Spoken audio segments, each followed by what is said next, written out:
بسم اللہ الرحمن الرحیم۔ السلام علیکم ورحمۃ اللہ وبرکاتہ۔ اللہم صلی علی سیدنا و مولانا محمد وعلی آلہ وصحبہ وبارک وسلم۔ رب اشرح لی صدری ویسر لی امری واحلل عقدۃ من لسانی یفقہوا قولی واجعل لی وزیرا من اہلی، آمین یا رب العالمین۔ ناظرین و سامعین، آپ دیکھ رہے ہیں مفتی آن لائن اور میں ہوں مفتی سخاوت منیر نعیمی۔ میرے ساتھ موجود ہیں جناب قاری عطاء المنان چشتی نظامی صاحب۔ قاری صاحب سے ملتمس ہوں کہ تلاوت کلام پاک سے پروگرام کا آغاز کریں۔ اعوذ باللہ من الشیطان الرجیم، بسم اللہ الرحمن الرحیم۔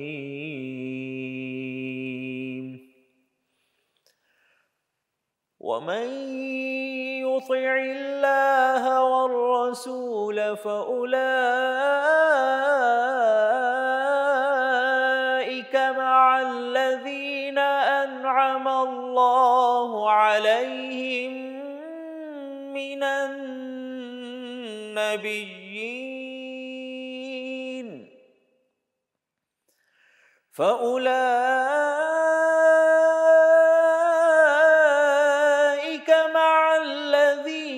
أنعم الله عليهم من النبيين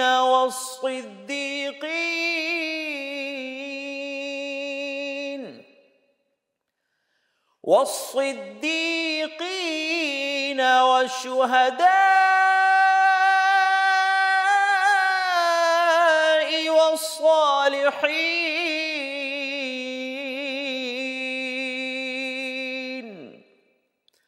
وحسن أولئك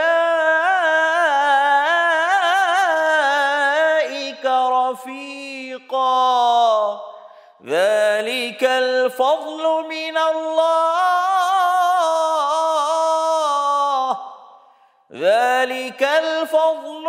الله وكفى بالله عليما، صدق اللہ العظیم۔ ترجمہ سماعت فرما لیجئے۔ شروع اللہ کے نام سے جو سب سے مہربان نہایت رحم والا ہے، اور جو لوگ اللہ اور اس کی رسول کی اطاعت کریں گے تو وہ ان کے ساتھ ہوں گے جن پر اللہ نے انعام فرمایا ہے، یعنی انبیاء، صدیقین، شہداء اور صالحین، اور وہ کتنے اچھے ساتھی ہیں۔ یہ فضیلت اللہ کی طرف سے ملتی ہے، اور لوگوں کے حالات سے پوری طرح باخبر ہونے کے لیے اللہ کافی ہے۔ بے شک اللہ نے سچ فرمایا۔ ماشاءاللہ، جزاک اللہ خیرہ۔ قاری صاحب، آپ نے تلاوت کلام پاک سے پروگرام کا آغاز کیا۔ قاری صاحب نے جو تلاوت کلام پاک کی، اس کے اندر اللہ رب العالمین نے ہمیں جو ارشاد فرمایا ہے کہ وہ لوگ جو اللہ اور رسول صلی اللہ علیہ وآلہ وسلم کی اطاعت و فرما برداری کریں تو انہیں ساتھ ملے گا ان لوگوں کا جس کی تفصیل ابھی آپ نے سماعت کی۔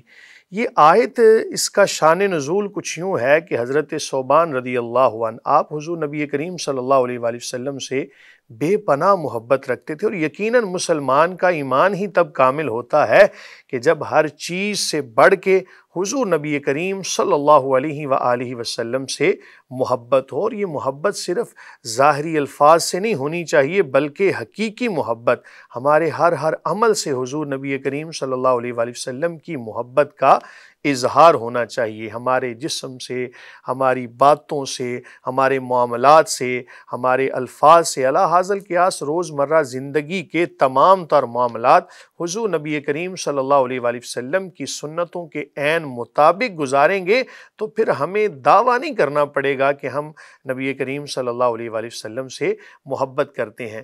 تو حضرت ثوبان رضی اللہ عنہ حضور نبی کریم صلی اللہ علیہ وآلہ وسلم کی خدمت اقدس میں حاضر ہوتے ہیں، کہتے ہیں یا رسول اللہ صلی اللہ علیہ، آج ہم دنیا کے اندر جب دل چاہتا ہے آپ سے آ کے بات کر لیتے ہیں، آپ سے کلام کرتے ہیں، آپ کی زیارت کرتے ہیں۔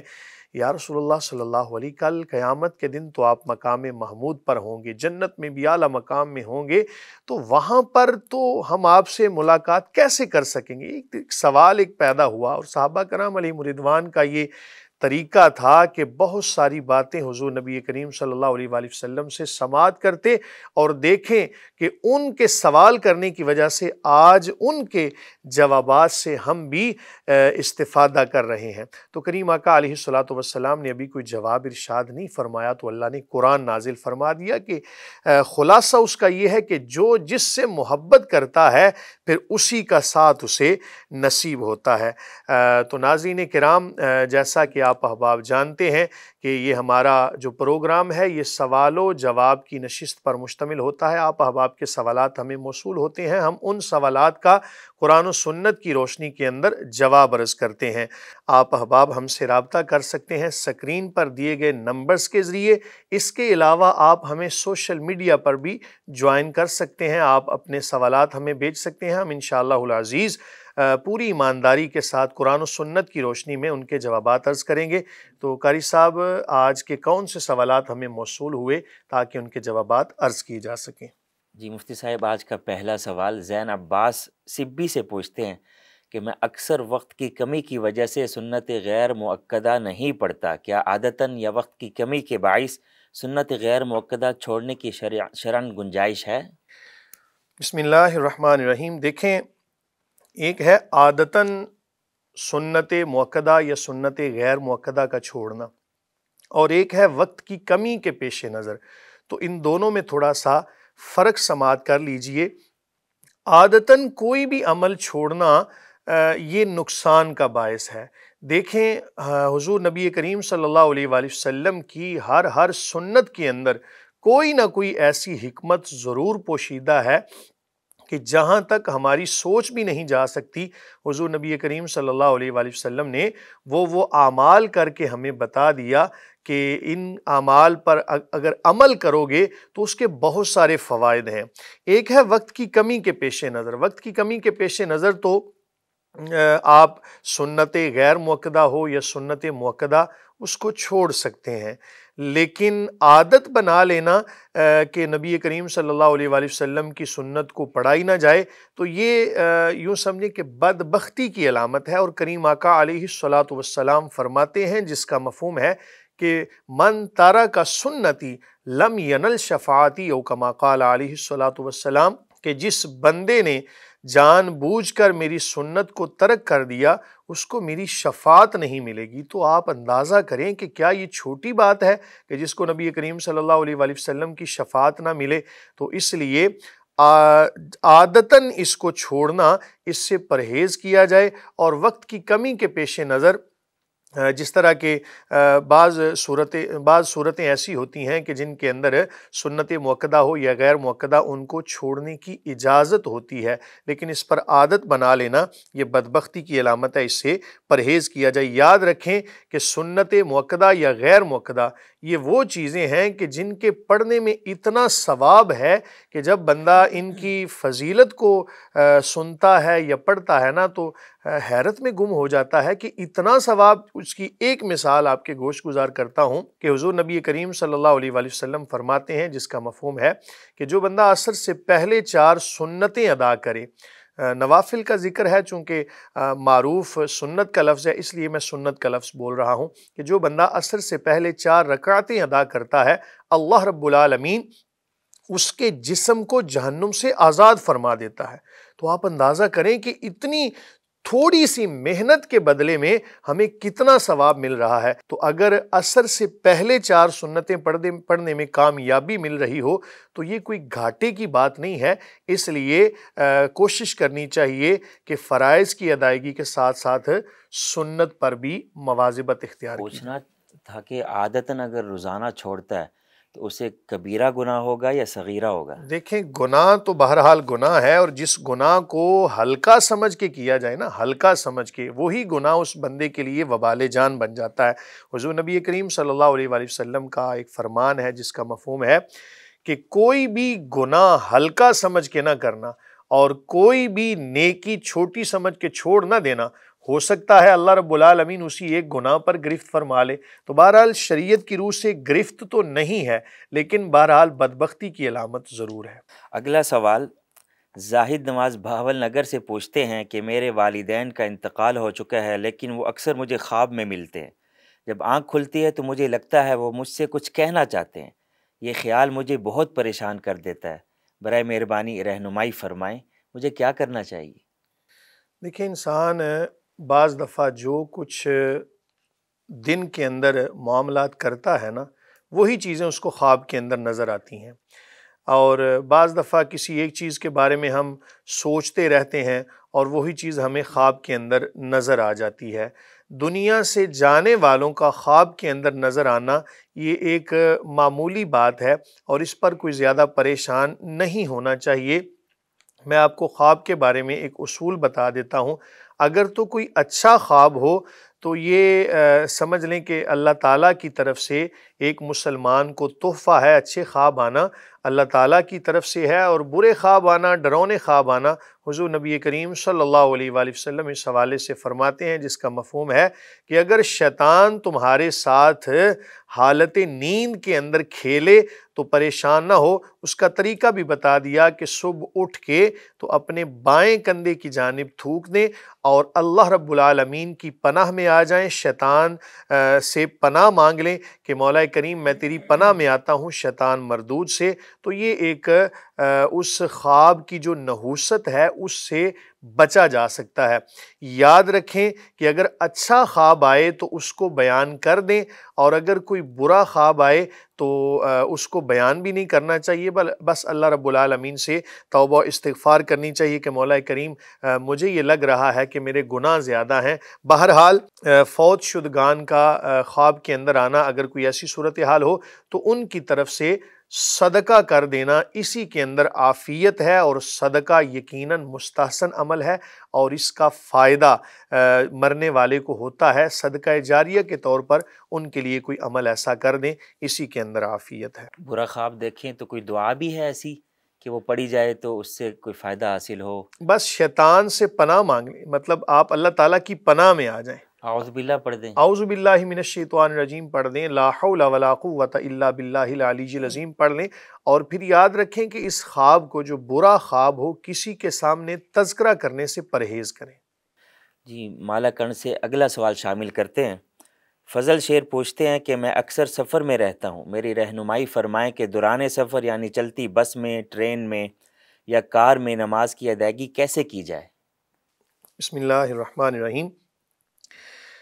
چلتی ہوئی کار کے اندر یا ٹرین کے اندر یا جہاز کے اندر نماز کا وقت ہو جائے تو فی الفور اس کو ادا کریں، جیسے ہی نماز کا وقت ہو اس کی ادائیگی کریں۔ متقدمین جو فقہا ہیں انہوں نے یہی مسئلہ لکھا کہ اسی وقت میں ادا بھی کر لے اور بعد میں اس کو احتیاطاً لوٹا لے۔ اس کی وجہ انہوں نے بیان کی کہ سجدہ نہیں پایا جا رہا۔ سجدے کی تعریف ہے وضع الجبہۃ علی الارض، کہ زمین پر پیشانی کا ٹکانا۔ چونکہ چلتی ٹرین ہے یا چلتی گاڑی ہے یا جہاز ہے تو اس کے اندر پیشانی زمین پر قرار نہیں پکڑ رہی، اس لیے احتیاط کے پیش نظر بعد میں لٹا لے۔ لیکن متاخرین علماء جو آج کے فقہا ہیں، علماء ہیں، انہوں نے بہرحال اس حوالے سے لکھا کہ اس نماز کو اسی وقت میں ادا کرے، چاہے چلتی ٹرین ہے، جہاز ہے۔ یاد رکھیں کہ نوافل کی ادائیگی کے اندر تو بالکل اختلاف نہیں ہے، نوافل آپ جتنے بھی چاہیں ادا کر لیں۔ حضور نبی کریم صلی اللہ علیہ وآلہ وسلم جب سواری کے اوپر سوار ہوتے تو آپ ایک مرتبہ تکبیر تحریمہ ادا کر کے تو پھر سواری کا جدھر بھی منہ ہوتا آپ نوافل ادا کرتے۔ اس کے بارے میں تو اتفاق ہے۔ بہرحال اس کا لب لباب میں نے آپ کے گوش گزار کر دیا کہ دل کی تسلی کے لیے جب بھی بعد میں موقع ملے اس نماز کو لوٹا لیں، لیکن اس وقت کو ضائع نہ کریں۔ جیسے ہی نماز کا وقت ہو، جس طرح بھی ممکن ہو، وقت کے اندر اس کو ادا کر دیں، کیونکہ اللہ رب العالمین نے ہم سے نماز کی ادائیگی کا کہا ہے۔ ہم سے یہ نہیں کہا کہ نماز قضا کر کے پڑھو۔ بعض لوگوں کے ذہنوں میں یہ بھی خیال ہوتا ہے کہ پتہ نہیں اگر ہم قضا کر لیں گے تو ہم نے کوئی بڑا کام کر لیا ہے۔ یاد رکھیں نماز جب اپنے وقت سے ہٹ جائے تو اللہ رب العالمین کی بارگاہ میں توبہ کرنا بھی لازم ہوتا ہے کہ اللہ تعالیٰ نے تو ہم سے ادا کا تقاضا کیا تھا، ہم اگر قضا کر رہے ہوں تو بہرحال نادم ضرور ہونا چاہیے، اللہ کی بارگاہ میں تائب ہونا چاہیے۔ جہاز میں قبلہ رخ کا پتہ نہیں چلتا، بس میں تو بس ڈرائیور کی طرف منہ کر کے نماز پڑھ لیں یا قبلہ نہیں، رخ ڈرائیور کی طرف تو قاری صاحب منہ نہیں کرے گا۔ اس میں یہ ہے کہ آج کل تو جدید دور ہے، آج کل تو موبائل یا کوئی بھی ایسا کتب نما پاس ہے تو اس سے قبلے کا تعین ہو جاتا ہے، لیکن اگر پھر بھی قبلے کا پتہ نہ چل رہا ہو تو اس میں یہ کرے گا، تحری کرے گا۔ تحری کا مطلب ہوتا ہے سوچ و بچار کرنا، اپنا گمان، اپنی جو بھی اس کے پاس صلاحیتیں ہیں ان کو استعمال کرے۔ مثلا کسی جنگل کے اندر ہے تو وہاں پہ اس کو بتانے والا کوئی نہیں، اور جس سے پوچھا وہ بھی کہتا جی مجھے نہیں علم، تو اپنے ذہن کے مطابق تحری کرے گا کہ ہو سکتا ہے قبلہ اس جانب ہے، ادھر ہے یا پیچھے کی جانب ہے۔ تو جہاں اس کا غالب گمان ہوگا، فقہا نے یہی لکھا ہے کہ اسی جانب منہ کر کے نماز پڑھ لے، اس کی نماز ادا ہو جائے گی۔ اب اگر بالفرض دوران نماز جہاز میں بیٹھا ہوا تھا مثال کے طور پر، تو اس نے اللہ اکبر کہہ کے نماز شروع کی، کسی بتانے والے نے کہا نہیں قبلہ اس جانب نہیں، قبلہ تو ادھر ہے، تو اب وہ نماز کے اندر ہی اپنی جہت کو تبدیل کر لے۔ اور اگر اس نے اپنے گمان کے مطابق جس جانب نماز پڑھی، یعنی اس نے سمجھا قبلہ اسی جانب تھا، نماز ادا کر لی، تو اس کی نماز ہو جائے گی۔ اس کی وجہ وَلِلَّهِ الْمَشْرِقُ وَالْمَغْرِبُ فَأَيْنَمَا تُوَلُّوا فَثَمَّ وَجْهُ اللَّهِ، کہ اللہ ہی کے لیے ہے مشرق اور مغرب، اللہ ہی سب کا مالک ہے، تو جس جانب بھی تم منہ کرو گے اللہ رب العالمین کی ذات اسی جانب ہے۔ جی ماشاءاللہ۔ اگلا سوال شامل کرتے ہیں۔ پنڈی بھٹیا سے ابو بکر ظفر پوچھتے ہیں کہ ہم جوائنٹ فیملی میں رہتے ہیں، ایسے میں کیا چاچی اور تائی کو مجھ سے پردہ کرنا چاہیے؟ بسم اللہ الرحمن الرحیم۔ دیکھیں چاچی ہو، تائی ہو یا ایسے جتنے بھی رشتے، ان سے پردہ کرنا تو لازم ہے، یعنی چاچی تائی جو ہے ان کو پردہ کرنا اس سے لازم ہے بہرحال۔ لیکن ہمارے ہاں مسئلہ یہ ہوتا ہے کہ بعض دفعہ معاشرے کے اندر اگر ہم ایسے معاملات کریں نا تو پھر تنقید کا نشانہ بھی بنتے ہیں۔ تو شرعی حکم تو یہی ہے کہ چاچی ہو یا تائی ہو اس کو بہرحال پردہ کرنا چاہیے۔ اب اس کا طریقہ کار یہ ہو سکتا ہے، ہم اس کو یوں بیان کر سکتے ہیں کہ چاچی تائی کا اگر کوئی اور بھی رشتہ بنتا ہو، مثلا وہ اس کی مثال کے طور پہ ساس بنتی ہے، تو پھر تو اگر پردہ وہ نہ بھی کرے تو اس میں شرعی قباحت نہیں ہے، لیکن اگر صرف چاچی اور تائی کا رشتہ ہے تو ایسی صورت میں ان کو پردہ کرنا لازم ہوگا، شریعت کا یہی حکم ہے۔ اور اگر پھر بھی جوائنٹ فیملی ہے، کو معاملات ایسے ہیں، تو ایسی صورتحال کے اندر کم از کم اس مرد کو چاہیے کہ اپنی نگاہیں نیچی رکھے، اور وہ جو اس کی چاچی اور تائی ہیں اگر کوشش کیا کریں کہ کم از کم اتنا پردہ ضرور اس سے رکھیں کہ جو عام حالات میں بھی پردہ ہوتا ہے، مثلا چہرہ اگر ظاہر کرتی ہیں تب بھی اپنی نگاہوں کو نیچا رکھیں، اور اس مرد کو بھی حکم ہے کہ نگاہوں کو نیچا رکھیں۔ ہم نے سنے چہرے کا پردہ نہیں ہوتا، چاچی کے چہرے کو اگر کسی نے دیکھا؟ دیکھیں اگر تو فی زمانہ صورتحال دیکھیں تو ایسی صورتحال کے اندر تو ہاتھوں کا بھی چھپانا اب لازم ہو چکا ہے۔ اگر صورتحال حالات کو ایسے دیکھا جائے نا، عرف فتنے کا خطرہ۔ فتنے کا، جہاں پر فتنے کا خدشہ ہو وہاں پر ہاتھوں کا چھپانا بھی لازم ہے۔ اور اگر فتنہ نہیں ہے تو چاچی تائی کے چہرے پر اگر نظر پڑ گئی تو کم از کم کوشش کرے آنکھوں کو نیچا رکھنے کی، کہ اللہ تعالیٰ نے مومنین مردوں کو بھی اور مومنات یعنی خواتین کو بھی نگاہیں نیچی رکھنے کا حکم دیا ہے۔ جی مفتی صاحب، ایک اور سوال۔ ایک بہن شیخو پورہ سے پوچھتی ہیں کہ میری بہن کے ہاں 1 مہینہ پہلے بیٹا پیدا ہوا ہے، اس کا نام اب تک فائنل نہیں ہوا کیونکہ ان کے ہاں کوئی روحانی بزرگ بچوں کا نام تجویز کرتے ہیں، اور انہوں نے اب تک کوئی نام نہیں بتایا۔ ہم نے تو سنا ہے کہ 7 دن میں بچے کا نام رکھنا ضروری ہوتا ہے، ایسے میں براہ مہربانی رہنمائی فرمائیں کہ کسی بچے کی پیدائش کے کتنے دن بعد نام رکھنے کا شرعاً حکم ہے؟ بسم اللہ الرحمن الرحیم۔ حضور نبی کریم صلی اللہ علیہ وآلہ وسلم آپ کی سنت مطہرہ سے یہی تعلیم ملتی ہے کہ جب بچہ پیدا ہو اس کے 7ویں دن اس بچے کا نام بھی رکھا جائے، اس کا جو ہے بلکہ شعب الایمان کے اندر جو حدیث ملتی ہے اس کا مفہوم یہ ہے کہ نبی کریم صلی اللہ علیہ وآلہ وسلم نے حضرات حسنین کریمین کا اسی 7ویں دن آپ نے عقیقہ بھی فرمایا، ان کا نام بھی تجویز فرمایا، سر سے بال بھی ان کے اتروائے اور چاندی کی مقدار صدقہ بھی کیا اور ان کا اسی دن ختنہ بھی کروایا۔ تو اس سے تعلیم ہمیں یہی ملتی ہے کہ 7ویں دن تک یہ تمام تر معاملہ بلکہ 7ویں دن ہی کرنے چاہیے۔ ظاہر ہے کہ سنت کے اندر کوئی نہ کوئی حکمت ضرور ہوگی اور ہمیں اسی پر عمل کرنے میں عافیت ہے۔ تو بچے کا آپ روحانی بزرگ اگر نام نہیں بتا رہے، اچھی بات ہے اگر آپ کسی بزرگ سے کوئی اللہ والا ہے، کوئی نیک ہے، آپ جس کو سمجھتے ہیں اپنے گمان کے مطابق، وہ اگر نام اچھا تجویز کریں گے تو برکت ہے۔ تاہم یہ بات یاد رکھیں کہ نام اچھا رکھنا چاہیے اور یہ والدین کی ذمہ داری کے اندر شامل ہے۔ بچے کو یہ پہلا تحفہ دیا جائے گا جناب، کہ جو نام دیا جائے گا نا، یہ پہلا تو ساری زندگی بچہ اس کو یاد رکھے گا۔ ظاہر ہے وہ نام اکثر پکارا جائے گا تو اچھے نام رکھیں۔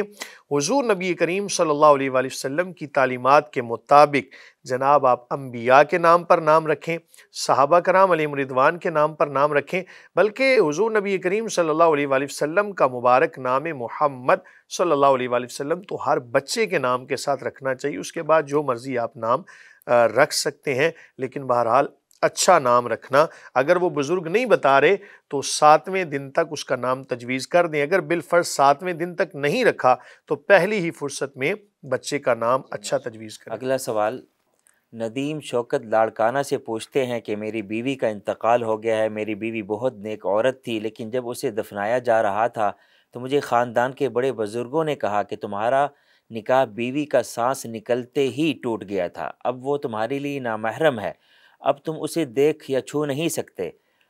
تو وہ وقت تو گزر گیا ہے، لیکن یہ خیال مجھے پریشان کرتا ہے کہ مجھے اپنی بیوی کو اپنے ہاتھوں سے قبر میں اتارنا چاہیے تھا۔ میری رہنمائی فرمائیں کہ کیا واقعی بیوی فوت ہونے کے بعد شوہر کے لیے نامحرم ہو جاتی ہے؟ بسم اللہ الرحمن الرحیم۔ دیکھیں اہل ظواہر جو ہے نا، جو حدیث کے ظاہر سے حکم لیتے ہیں، ان کے نزدیک تو یہی ہے کہ بیوی اور خاوند کا یہ رشتہ اسی طرح قائم ہے، لیکن احناف کے نزدیک بہرحال مسئلہ تھوڑا سا مختلف ہے۔ احناف فرماتے ہیں کہ جیسے ہی کوئی خاتون فوت ہوئی تو اس کے فوت ہونے کے ساتھ ہی خاوند سے جو اس کا رشتہ تھا وہ ختم ہو چکا، اب وہ اس کے لیے نامحرم ہے۔ لیکن یاد رکھیں نامحرم اس طرح نہیں جس طرح ایک عام خاتون ہوتی ہے۔ خاوند اپنی بیوی کے چہرے کو دیکھ سکتا ہے، اس میں کوئی شرعی قباحت نہیں ہے، بغیر کسی پردے کے ہاتھ نہ لگائے، احتیاط اسی میں ہے۔ بہرحال پردے کے ساتھ کوئی ہاتھ پر کپڑا ہے تو اس سے اس کے جسم کو ہاتھ لگائے تو اس میں بھی بہرحال کوئی شرعی قباحت نہیں ہے۔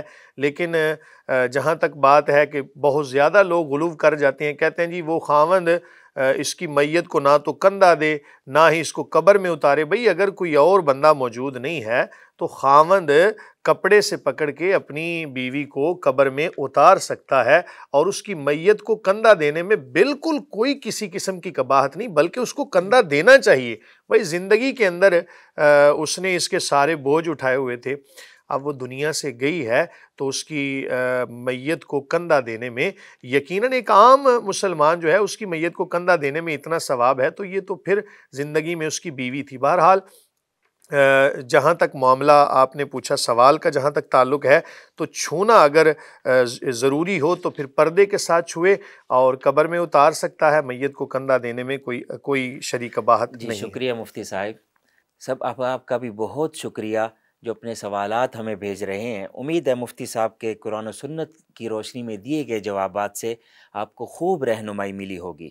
آپ سب دیکھنے والوں سے گزارش ہے کہ اگر کسی بھی دینی اور شرعی اور معاشرتی معاملے میں آپ کو رہنمائی چاہیے ہو تو مفتی آن لائن میں اپنے سوالات سکرین پر دیے گئے نمبر پر بھیجیں۔ آپ ہمارے سوشل میڈیا پلیٹ فارمز پر بھی رابطہ کر سکتے ہیں۔ اگر آپ کو یہ ویڈیو پسند آئی ہو تو ہمارے چینل کو سبسکرائب کریں اور ویڈیو کو زیادہ سے زیادہ لائک اور شیئر کریں۔ جزاک اللہ خیرہ۔